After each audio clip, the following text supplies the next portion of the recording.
خوتي تصبح الخير عليكم. Bonjour tout le monde, أهلا وسهلا, مرحبا بكم وصحة وداركم encore une fois. Zul Fillaoun, j'espère que vous allez bien, j'espère que vous êtes bien réveillés, j'espère que celles et ceux qui ne sont pas encore réveillés vont bien se réveiller encore. Je sais que le ramadan, on veille beaucoup, moi personnellement je veille énormément. Mais حنا تعرفونا في Algérie, part la communauté d'Algérie, part تعرفني, je suis un oiseau de la nuit, je n'ai pas changé. Ramadan ou la Chaban. Nous sommes le samedi 9 avril. Nous sommes à la veille des élections présidentielles françaises qui vont se dérouler, dans le premier tour va se dérouler demain dimanche 10 avril 2022.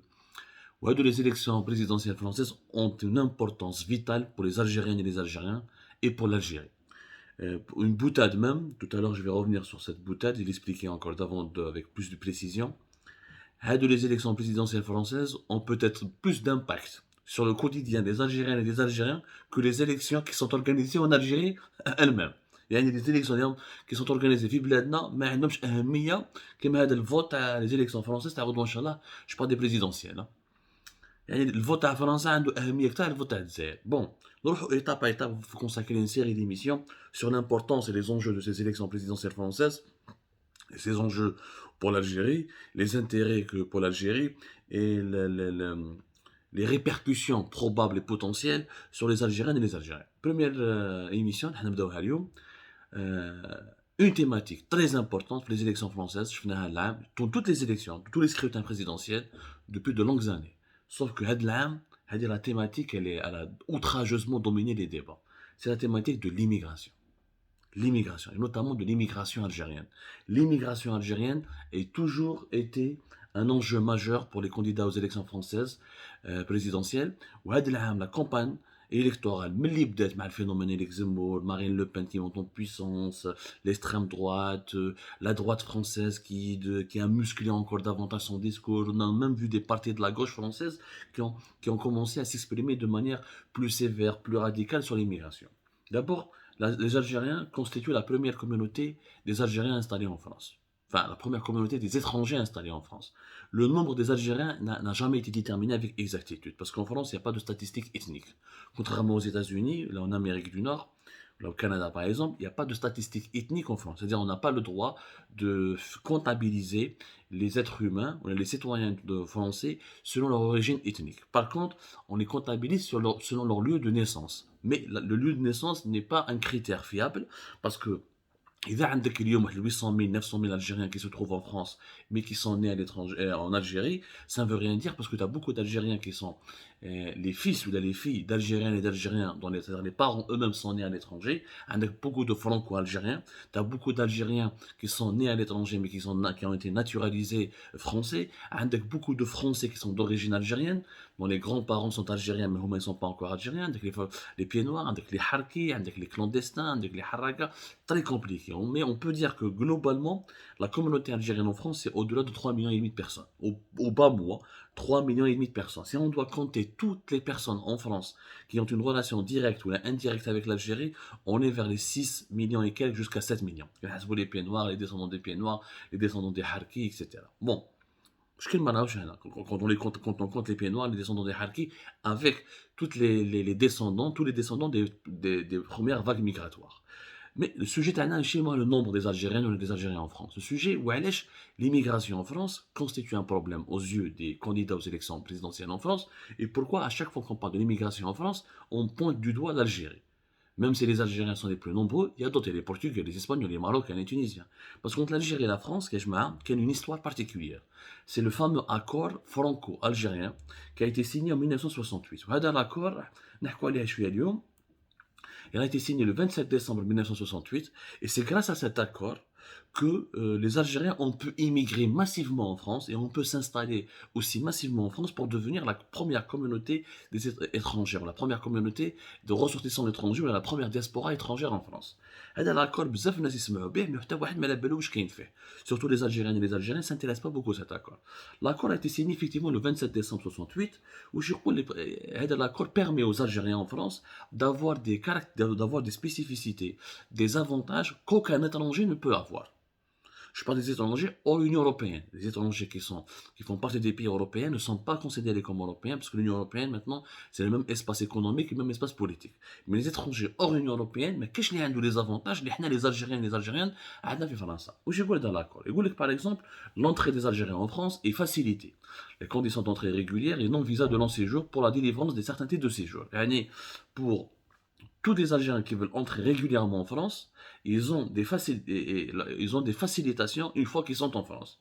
Mais non, les Algériens, par exemple, bénéficient de la liberté d'établissement pour exercer une activité de commerçant ou une profession indépendante. Il est vrai que beaucoup d'Algériens peuvent faire un titre de séjour directement un titre de séjour de commerçant ou de chef d'entreprise. Ça, c'est une facilitation qui est accordée uniquement pour les Algériens. Et la troisième spécificité, les ressortissants algériens peuvent accéder plus rapidement que les ressortissants d'autres États à la délivrance d'un titre de séjour valable de 10 ans. Un peu comme maintenant en France, le titre de séjour valable de 10 ans, c'est le titre de séjour le plus recherché, le plus intéressant, parce qu'il te permet d'éviter de renouveler chaque année. Et pratiquement, c'est l'équivalent d'une résidence à vie ou d'une nationalité. Au bout de 10 ans, ils mettent de la nationalité française, et la carte au bout de 10 ans, et où les Algériens ont la plus de facilité pour l'obtenir. Ça, c'est les accords de 68. Les trois spécificités. Les trois avantages. C'est plus que des spécificités. Il y a une facilitation pour entrer sur le territoire français, le droit de s'établir en France en tant que commerçant ou là avec une profession indépendante et l'accès plus facile à la carte de 10 ans. C'est ce qui distingue l'immigration algérienne des autres immigrations. C'est ce qui a permis à l'immigration algérienne d'être beaucoup plus forte que les autres immigrations africaines de l'Afrique subsaharienne ou des autres pays du Maghreb comme la Tunisie ou le Maroc. Alors, comme un exemple, par exemple, le conjoint algérien, si un Algérien se marie avec une Française ou une Algérienne se marie avec un Français, elle se voit délivrer un certificat de résidence 10 ans après un an de mariage, juste après un an de mariage avec la carte de 10 ans. Ça, quand un Algérien épouse une Française ou un Français épouse une Algérienne. Un exemple. Un autre exemple, les membres d'une famille admis au séjour en France au titre de regroupement familial reçoivent un titre de séjour de même durée que la personne qu'ils rejoignent. Ils reçoivent donc un certificat de résidence valable 10 ans, dès leur arrivée sur le territoire français, si l'accueillant est porteur d'un tel titre de séjour. Ça, c'est un avantage pour les Algériennes et les Algériens. C'était le cas d'un Algérien ou une Algérienne, il dit la famille, il dit le regroupement familial de Melbled, il dit Marto ou Laouled ou un membre de sa famille. Le membre de sa famille obtient automatiquement un titre de séjour 10 ans. Le cas, par exemple, le Jazairi, un titre de séjour de 10 ans. C'est l'immigré algérien a un titre de séjour de 10 ans, les membres de sa famille qui bénéficieront du regroupement familial auront automatiquement le titre de séjour de 10 ans. Donc, par exemple, alors, en outre, les articles de l'accord franco-algérien du 27 décembre 1968, en outre, s'ils n'ont pas obtenu avant, les ressortissants algériens pouvaient solliciter un certificat de résidence de 10 ans après 3 ans de séjour contre 5 ans dans le cadre du droit commun. C'est-à-dire qu'il y a un titre de séjour de 10 ans, pour les Algériens, au bout de 3 ans, tu peux le demander. Première année, une année, deuxième année, une année, troisième année, une année, mais tu as automatiquement le droit à 10 ans. Alors que les autres étrangers, non. Les autres étrangers, il faut 5 ans de séjour sur le territoire français pour que tu puisses obtenir le fameux titre de séjour de 10 ans. Donc, il y a énormément d'avantages pour les immigrés algériens. L'exemple, par exemple, les Algériens titulaires d'un certificat de résidence mention étudiant doivent solliciter une autorisation provisoire de travail et ne peut pas travailler au maximum 50% de la durée annuelle de travail pratiquée dans la branche ou la profession concernée. Ça, c'est juste un désavantage. Le seul désavantage, c'est la question des étudiants. Les étudiants algériens ne peuvent pas travailler au-delà de 50% de leur durée annuelle de travail pratiquée. Bon, les étudiants qui sont dans l'accord franco-algérien, c'est pour ça qu'il y a beaucoup de polémiques. Beaucoup d'étudiants algériens, des collectifs, il faut absolument réformer cet accord et renégocier parce que les étudiants algériens sont de plus en plus nombreux. Où il n'est pas normal que l'autorisation de provisoire de travail limite les étudiants algériens à un maximum de 50% de la durée annuelle de travail pratiquée dans une branche ou la profession concernée. Alors que les autres, par exemple, ont le droit de travailler jusqu'à 60%. Les étudiants marocains, tunisiens ou les autres. D'autres nationalités. Bon, un petit désavantage pour les étudiants, mais la majorité des articles et des dispositions de l'accord franco-algérien du 27 décembre 1968, il est hyper favorable pour les Algériens, pour l'immigration algérienne. C'est pour ça que Marine Le Pen, Éric Zemmour, beaucoup de gens de la droite veulent abroger cet accord. Et c'est pour ça qu'entre l'État algérien et l'État français, il y a énormément de tensions à chaque fois qu'on essaye d'aborder la révision de cet accord de 1968. L'État algérien, naturellement, ne veut pas l'abolir, ne veut pas l'abroger parce qu'il l'arrange à 100%, parce qu'il donne des avantages exceptionnels pour ses concitoyens. Mais bon, le mouchkil kbir, c'est que l'immigration algérienne en France, elle est née d'un malentendu, ce qui est incroyable. Malheureusement, ça c'est pas dit suffisamment dans les livres, c'est pas raconté suffisamment de manière très détaillée. Le mouchkil gars, l'accord de 68, il vient d'où? Il vient des accords d'Évian, de 62. Les accords d'Évian de 62, il a été négocié que les Algériens pouvaient venir en France comme ils voulaient. Comme ils voulaient. Et malgré l'indépendance, qu'on a نقدروا نجوا لفرنسا comme on veut. D'ailleurs, la preuve, لازم تفهموا باللي قبل l'indépendance, il y avait ce qu'on appelle la libre circulation entre les deux pays. Depuis 1947, les كانوا يعيشوا في الجزائر, tous les Algériens, à l'époque on les appelait les indigènes, pouvaient aller en France comme ils voulaient. Libre circulation totale. Elle dit la libre circulation, elle est restée de 1947 jusqu'à 1968. Et même après l'indépendance, les Algériens pouvaient aller comme ils voulaient en France. Parce que dans les accords d'Évian, qu'est-ce qui a été dit? Il a été dit que les citoyens algériens pouvaient se déplacer comme ils voulaient, comme quelques phrases des accords d'Évian. Donc, les ressortissants algériens pouvaient se déplacer en France, sauf décision de justice, ça dans les accords d'Évian. Sauf décision de justice, tout Algérien muni d'une carte d'identité est libre de circuler entre l'Algérie et la France. Ça, c'est les accords d'Évian. Tout Algérien muni d'une carte d'identité est libre de circuler entre l'Algérie et la France. Combiné avec une simple carte d'identité, Z. Les ressortissants algériens résidant en France, et notamment les travailleurs, auront les mêmes droits que les nationaux français, à l'exception des droits politiques. Les accords d'Évian, les ressortissants algériens résidant en France, et notamment les travailleurs, auront les mêmes droits que les nationaux français, à l'exception des droits politiques. Ça a été dit. Donc le texte qui a été fait à l'époque, à les accords d'Évian, ça a énormément avantagé les Algériens. Et les Français ont regretté après. Ils ont donné trop d'avantages aux travailleurs algériens, parce qu'à l'époque, ce qui est incroyable, les négociateurs français et algériens, ils ne pensaient pas que les Algériens allaient immigrer en France. Les Français, quand ils ont négocié les accords d'Évian, donc les Algériens vont prendre leur indépendance, mais ils jouent le français. C'est exactement le contraire qui s'est passé. Voilà Benjamin Stora, Benjamin Stora, le grand historien français, spécialiste de l'Algérie, il y a dans ses ouvrages. Il dit que les négociateurs d'Évian pensaient que les travailleurs algériens quitteraient les usines françaises pour entrer en Algérie et que les Français d'Algérie resteraient. Ils se sont trompés sur ces deux aspects centraux. Les négociations des accords d'Évian de 62, personne, ni les Algériens ni les Français, n'ont pensé qu'il était possible que des millions d'Algériens voudraient s'installer en France.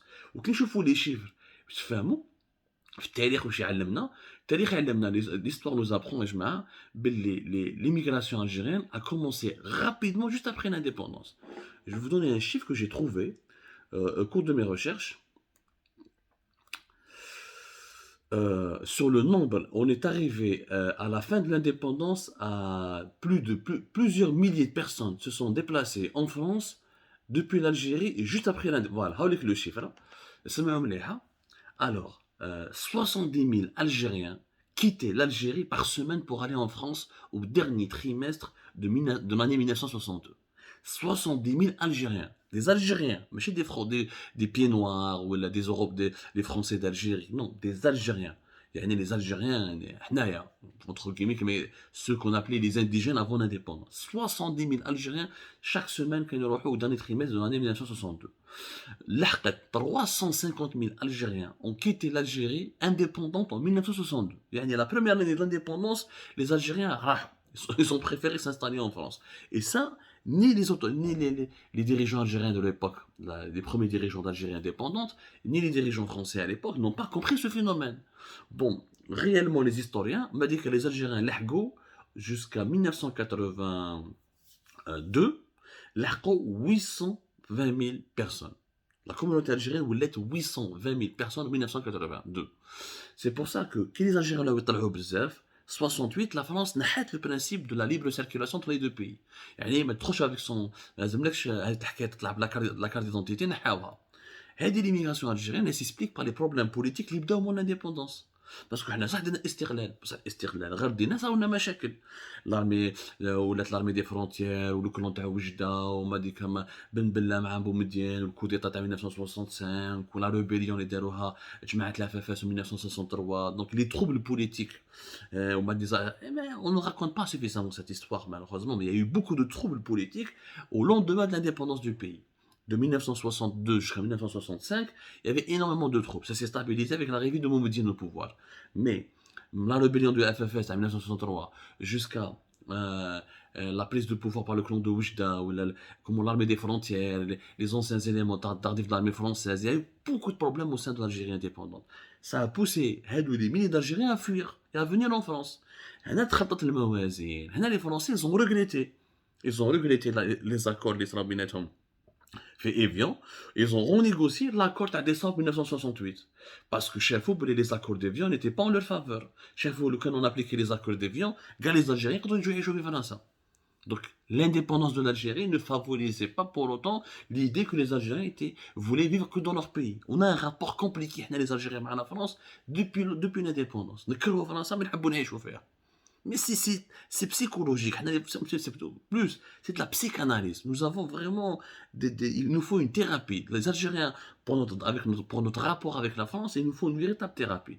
Moi, les vagues d'immigration, mon indépendance, ça a donné un accord le 27 décembre 1968, où la France était obligée de donner des avantages aux immigrés algériens pour enterrer la libre circulation qui était prescrite et qui était plutôt validée et conclue dans les accords d'Évian. La libre circulation pour que des millions d'Algériens déroulent l'accord franco-algérien du 27 décembre 1968. Et c'est pour ça que tous les politiques français disent aujourd'hui qu'il faut abroger cet accord, le reformuler, l'annuler, le supprimer, parce que pour la droite en France et pour l'extrême droite, tous les problèmes de la France viennent de l'immigration incontrôlée, et cette immigration incontrôlée peut-être avec l'arrivée massive des Algériens juste après l'indépendance. C'est pour ça que l'Algérie, à chaque fois, elle est au cœur des campagnes électorales pour les élections présidentielles en France, et c'est pour ça que l'immigration algérienne et l'immigration tout court, mais en